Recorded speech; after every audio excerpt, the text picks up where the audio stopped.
असं म्हणतात माऊली की तुम्ही आयुष्यात आजवर काय काय कमावलं याचे दाखले म्हणून तुमच्या हातापायावर किती भेग आहेत त्याच्यावरनं समजतं. आता तुझंच उदाहरण घे की किती राब राब राबतेस तू या घरासाठी. अगं तुझ्या हातावरच्या सुरकुत्यात सांगतायत की हे सगळं उभं करण्यात तुझा केवढा मोठा हातभार आहे. आणि सांगायचा मुद्दा असा माऊली की कितीही संकट आव असून उभी राहिली तरी सुद्धा तू कधी डगमगली नाहीस. प्रवास कितीही खडतर असो माऊली, विजय तितकाच जंगी असतो. सुखाची, विजयाची आणि यशाची किंमत ही तेव्हाच कळते माऊली जेव्हा त्यासाठी आपण प्राणपणाला लावून कष्ट घेतलेले असतात. आणि हीच निष्ठा त्या भगीरथाकडे बघून मला कायम जाणवते माऊली. ओम गंगाय नमः. ओम गंगाय नमः. ओम गंगाय नमः. देवी गंगा, आपण अशा अस्वस्थ का? देवेंद्र, सर्वप्रथम मला हे सांगा, हा कोण मनुष्य आहे जो माझी इतकी आराधना करतो आहे? देवी, हाच तर भगीरथ आहे, राजा सगर यांचा वंशज. धरती लोकावर आपली उपस्थिती ही त्याच्यासाठी अत्यंत महत्वाची आहे. असे? परंतु का? देवी, त्याला खूप मोठा मलिन इतिहास कारणीभूत आहे.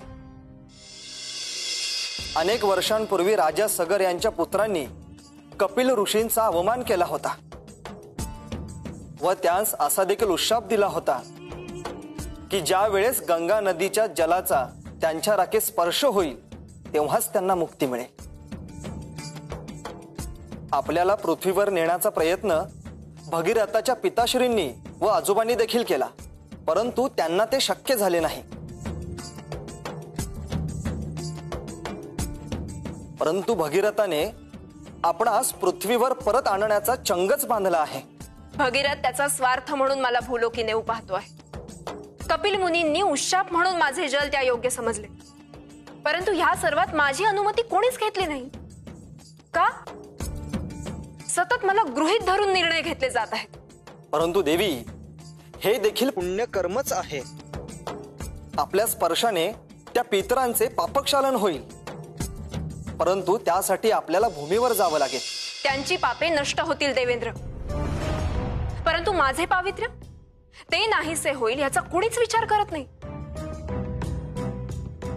माझ्या मलिन होण्याचे कष्ट मलाच सहन करावे लागणार आहेत. ते काही नाही, मला हा प्रस्ताव मान्य नाही. मी हे कदापि सहन करणार नाही.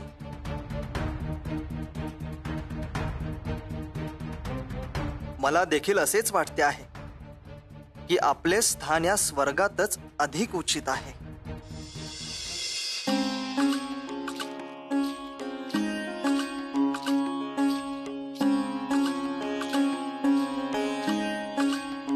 ओम गंगाय नमः.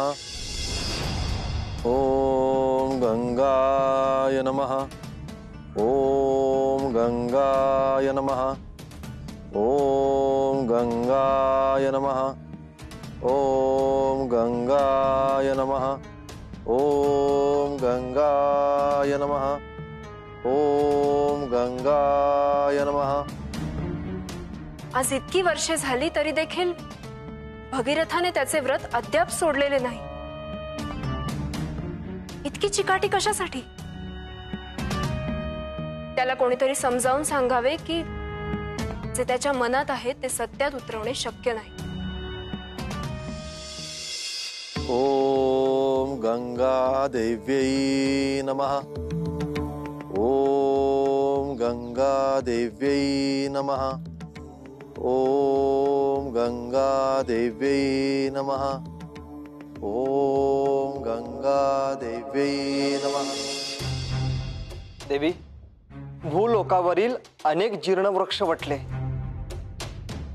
परंतु भगीरथ तितक्याच तन्मयतेने त्याचे व्रत जोपासतो आहे. देवेंद्र, त्याचे कठोर व्रत मला अस्वस्थ करते आहे. खरं तर आपण सदा स्वर्गलोकी असावे ही माझी मनोकामना आहे. परंतु हे देखील सत्य आहे की अशी कठोर साधना आजवर कुणीही केलेली नाही. जेव्हा मी स्वर्गलोकी आले होते तेव्हा मी ध्यास घेतला होता की मी भूलोकी परत कधीच जाणार नाही. परंतु हे भगीरथाचे वर्तन मला कोड्यात टाकते आहे. नेमके त्याला काय साध्य करायचे आहे? ओम गंगाय नमः.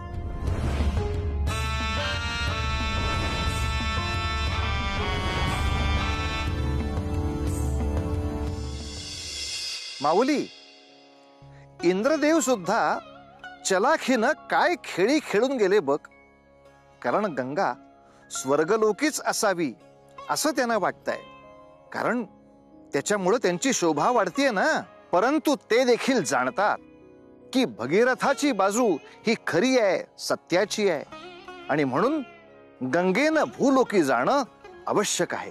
आयुष्यात स्वतःच्या आनंदापेक्षा दुसऱ्यांच्या हितासाठी आपल्या गोष्टींचा त्याग करणं यासारखी कोणतीच मोठी गोष्ट नाही माऊली, कोणतीच मोठी गोष्ट नाही. कुठेतरी भगीरथाच्या पितरांना मुक्ती मिळण्याचं पुण्य त्यांनाही लाभेल. अर्थात इंद्रदेवानी इतकं सांगून देखील गंगादेवी काय निर्णय घेतील याची शाश्वती कोण घेणार? माऊली, श्रद्धेमध्ये किती शक्ती असते हे आपल्याला या भगीरथाकडे बघून लक्षात येतं. त्यांनी कठोर साधना केली आणि ब्रह्मदेवांना प्रसन्न करून घेतलं. आणि याचं कारण एकच, त्याची श्रद्धा, त्याची भक्ती ही खरी होती, शुद्ध होती. त्याच्यामध्ये कोणताही स्वार्थाचा लवलेश सुद्धा नव्हता. आणि म्हणूनच त्याच्या पित्याला, त्याच्या आजोबांना सुद्धा जे जमलं नाही ते भगीरथाने करून दाखवलं. ओम गंगाय नमः. ओम गंगाय नमः.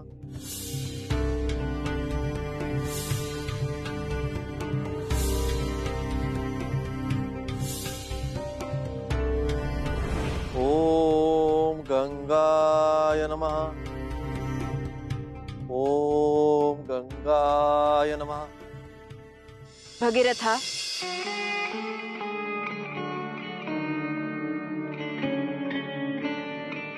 अजून किती खडतर तप करणार आहेस तू?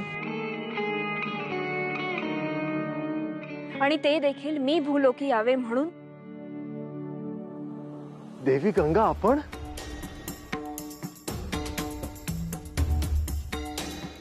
देवी, आपल्या दर्शनाने मी कृतकृत्य झालो. आता देवी, आपण माझी इच्छा पूर्ण करा. तुझी हीच इच्छा आहे ना की मी पुन्हा भूलोकी यावे? होय देवी. परंतु तुझी ही इच्छा मी पूर्ण करू शकणार नाही.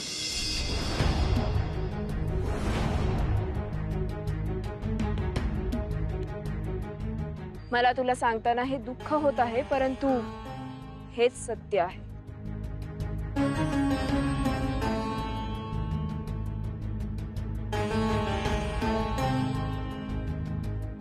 देवी, आपण असे म्हणू नका देवी. माझी ही एकमेव इच्छा पूर्ण करा. आपण माझ्या पितरांसाठी पृथ्वीवर अवतरावे. आपल्या जलाच्या स्पर्शाने त्यांना मुक्ती मिळणार आहे देवी. भगीरथा, माझ्या जलस्पर्शाने जीवांची पापे नष्ट होतात हे सत्य आहे. परंतु ह्या कार्यात काही अडसर आहेत.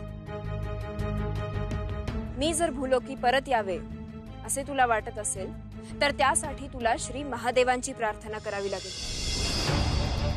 कारण केवळ तेच एकमेव आहेत जे मला स्वर्गातून भूलोकी आणू शकतील.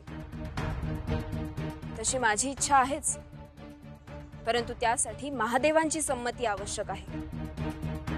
देवी, हे कार्य किती अशक्यप्राय भासत असले तरी सुद्धा मी ते निश्चितपणे पूर्ण करेन.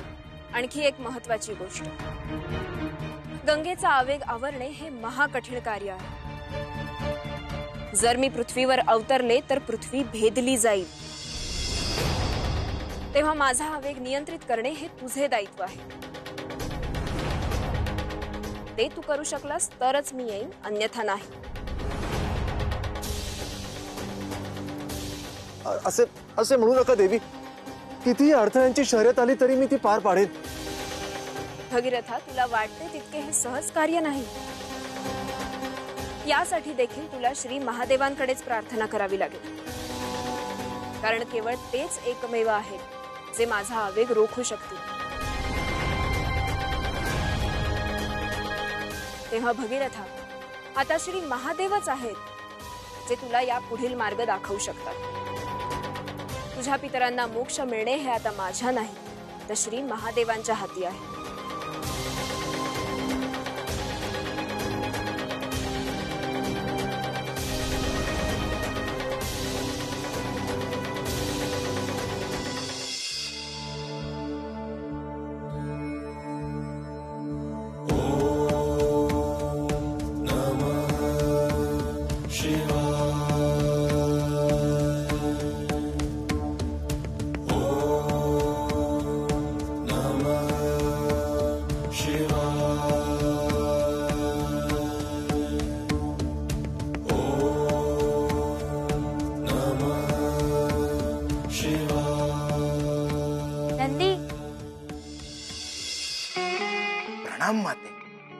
स्वामी त्यांच्या साधनेमध्ये मग्न आहे.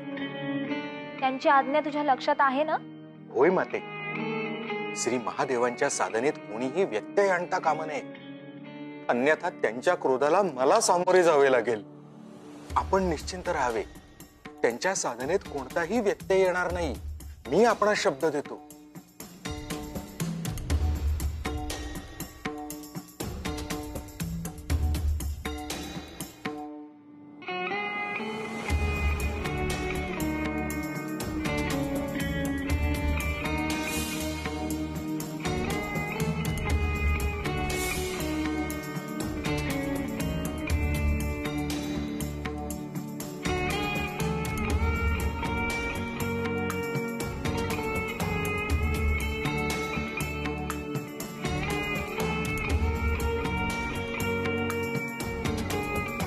थांब मनुष्या, कोण आहेस तू आणि येथे काय करतोयस? काय झाले? आपण नंदी आहात ना? होय, पण तू कोण आणि इथे येण्यामागील प्रयोजन काय?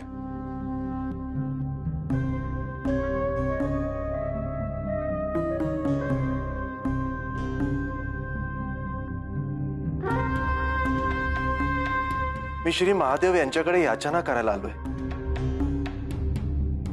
माझ्यावर जे संकट आलंय त्यातून केवळ तेच मला मार्ग दाखवू शकतात. पण दुर्दैवानं तुला त्यांची भेट घेता येणार नाही. त्यांच्या साधनेत कोणीही व्यत्यय आणू नये अशी त्यांची आज्ञा आहे. परंतु माझं अत्यंत महत्वाचं कार्य आहे. असेलही, परंतु माझ्या स्वामींची आज्ञा माझ्यासाठी अंतिम आहे आणि त्याचे पालन मी करणारच. नंदी महाराज, या सृष्टीमध्ये केवळ महादेवच मला सहाय्य करू शकतात. माझी त्यांची भेट होणं अत्यंत आवश्यक आहे. मी समजू शकतो, परंतु स्वामींची आज्ञा मला शिरसावंद्य आहे.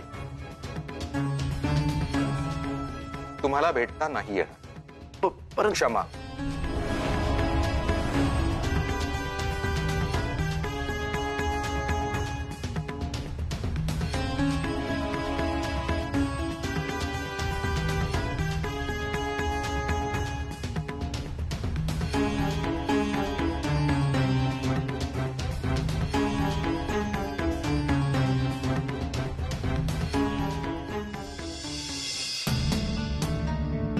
देवी, आपण हे काय केलेत? एकीकडे आपणच आग्रह धरून होतात की भूलोकी परतणार नाही, मग असे असताना आपण स्वतः भगीरथाला का भेटलात?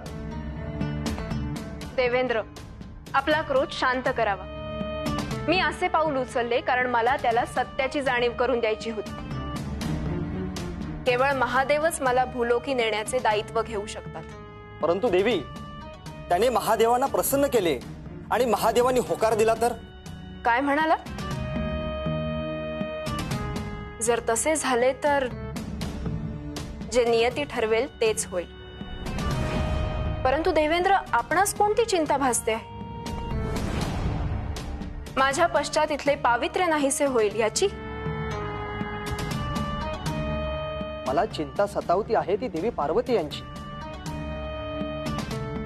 तुम्ही भूलोकी गेल्यानंतर निश्चितच देवी पार्वती यांना आनंद होणार नाही, हे आपणही जाणता.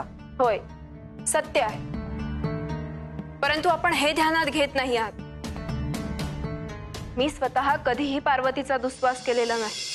जे सुख मला प्राप्त झाले नाही ते तिला प्राप्त झाले, ह्यात मला दुःख नसून आनंदच आहे. आणि पार्वती माझ्याबद्दल काय विचार करते याबद्दल कृपया आपण कुठलाही विचार करू नये. माझी आपणाला नम्र विनंती आहे.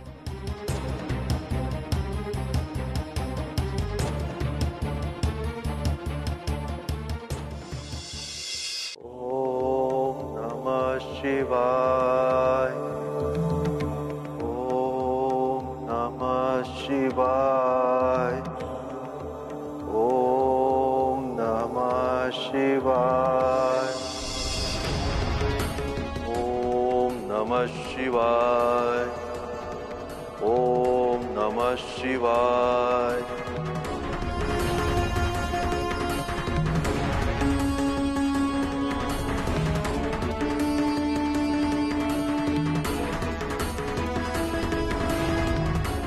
ओम नमः शिवाय. ओम नमः शिवाय. ओम नमः शिवाय. हे कोण आहे जो माझी आराधना करत आहे? नंदी, नंदी, प्रणाम प्रभो.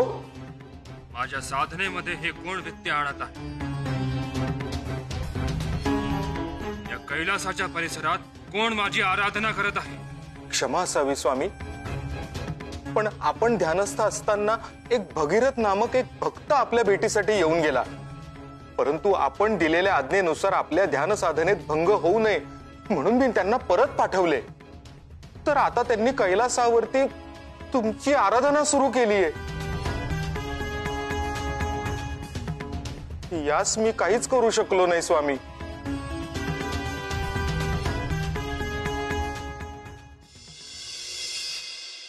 माऊली, श्रद्धेमध्ये किती शक्ती असते हे आपल्याला या भगीरथाकडे बघून लक्षात येतं. त्याने कठोर साधना केली आणि ब्रह्मदेवांना प्रसन्न करून घेतलं. तसंच गंगा देवीला सुद्धा प्रसन्न करून घेतलं. आणि याचं कारण एकच, त्याची श्रद्धा, त्याची भक्ती ही खरी होती, शुद्ध होती. त्याच्यामध्ये कोणताही स्वार्थाचा लवलेश सुद्धा नव्हता.